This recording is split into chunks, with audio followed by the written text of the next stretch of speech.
کل نفس ذائقۃ الموت. اب یہ آئی نا اصل دھمکی. ہر شخص نے موت کا مزہ چکھنا ہے.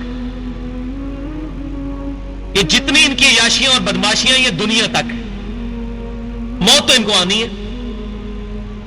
وَإِنَّمَا تُوَفَّوْنَ أُجُورَكُمْ يَوْمَ الْقِيَامَةِ، اور بے شک اللہ تعالیٰ تمہیں پوری مزدوری اور اجر دے گا قیامت والے دن. نیک بندوں کو نیک اعمال کا اجر، برائی کرنے والوں کو برائی کی سزا. فَمَنْ زُحْزِحَ عَنِ النَّارِ وَأُدْخِلَ الْجَنَّةَ، تو جو کوئی بچا لیا گیا آگ سے اور جنت تک پہنچنے میں کامیاب ہو گیا، فقد فاز، تو بے شک وہی اصل کامیاب ہوا.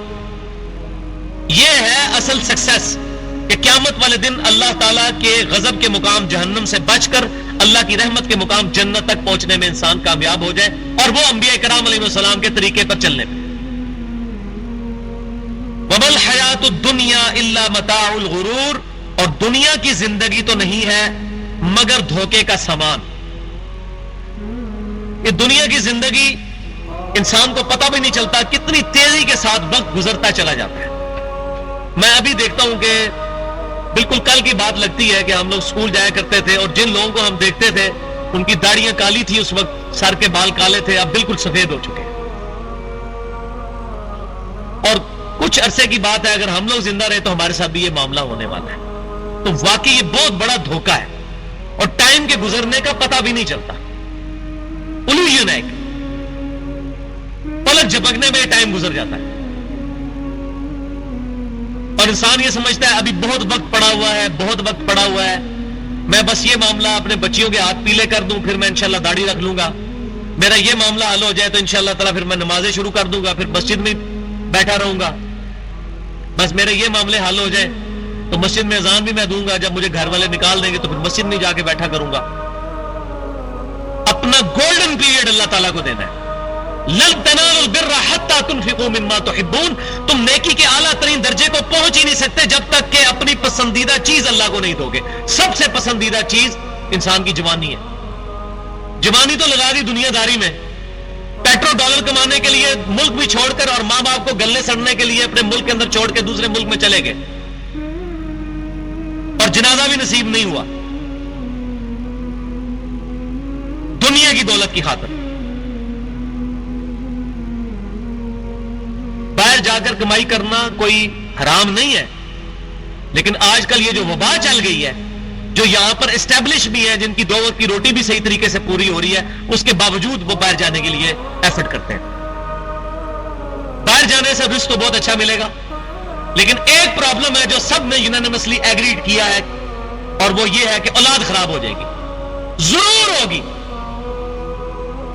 اسی لیے سمجھدار لوگ جب تھوڑی سی اولاد بڑی ہونے لگتی ہے فوراً واپس آ جاتے ہیں. وہاں سکولنگ سسٹم، وہاں کا قانون ہی ایسا ہے. استاد جو ہے وہ شاگرد کو نہیں مار سکتا، ماں باپ اولاد کو نہیں مار سکتے.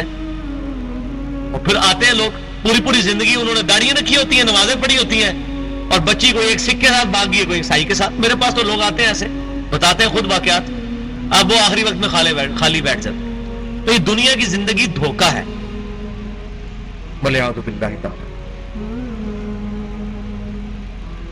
اب آ رہی امپورٹنٹ ترین بات اس کانٹیکسٹ میں جو انسان کو تکلیف پہنچتی ہے، جس کے چھٹکارے کے لیے انسان دنیا کے دھوکے میں مبتلا ہو جاتا ہے. لَتُبْلَوُنَّ فِي أَمْوَالِكُمْ وَأَنفُسِكُمْ، تمہیں ضرور آزمایا جائے گا تمہاری جانوں اور مال کے ذریعے. یہی آیت بڑی ایلیبوریشن کی فارم میں سورۃ البقرہ میں آئی تھی. وَلَنَبْلُوَنَّكُمْ بِشَيْءٍ مِّنَ الْخَوْفِ وَالْجُوعِ وَنَقْصٍ مِّنَ الْأَمْوَالِ وَالْأَنفُسِ وَالثَّمَرَاتِ، پھر ضرور ہم تمہیں ضرور آزمائیں گے، خوف کے ذریعے، بھوک کے ذریعے، جان اور مال میں نقصان کے ذریعے. جس کو میں اکثر کہتا ہوں تو میرے ڈاکٹر اسرار صاحب استاد فرمایا کرتے تھے، اللہ تعالیٰ ان کی غلطیاں معاف کرے، ان کو نیک کاموں کا اجر عطا فرمائے. وہ بولا کرتے تھے کہ اللہ نے یہ آزمانا ہے کہ کون دودھ پینے والا مجنو ہے اور کون صحیح مجنو ہے. اللہ تعالیٰ نے ضرور آزمانا ہے. آزمائے بغیر جنت نہیں ملنے کی، آزمائش شرط ہے. انبیاء کرام کو بھی گزرنا پڑا علیہ السلام آزمائش سے. ہم کہتے ہیں میں کوئی تکلیف ہی نہ آئے، تو اللہ تعالیٰ فرما رہا ہے یہ تو دماغ سے نکال دو کہ تکلیف تو آنی ہی آنی ہے. یہ نہ رکھو گے جی جناب وہ 2 وقت کی روٹی نہیں پوری ہوتی جی، یہ مسئلہ ہوگا جی فلاں مسئلہ. جن کے پاس ہے ان کی بھی روٹی نہیں پوری ہوتی. پاکستان میں کتنے امیر لوگ ایسے ہیں جن کی ایک ایک دن کی کمائی جو ہے وہ لاکھوں روپیہ ہے، لیکن وہ 24 گھنٹے میں 2 ٹوسٹ کھا سکتے ہیں، صرف بریانی نہیں کھا سکتے، وہ چکن روسٹ نہیں کھا سکتے، قورمہ نہیں کھا سکتے، نوٹ بھی نہیں کھا سکتے. تو آزمائش تو ان میں بھی آئی ہوئی ہے، پیسہ ہو گیا بھی آزمائش ہے. جب بچہ گھر میں ایسا کوئی بیمار ہے کہ سارا پیسہ اس بچے کے علاج پہ لگ رہا ہے.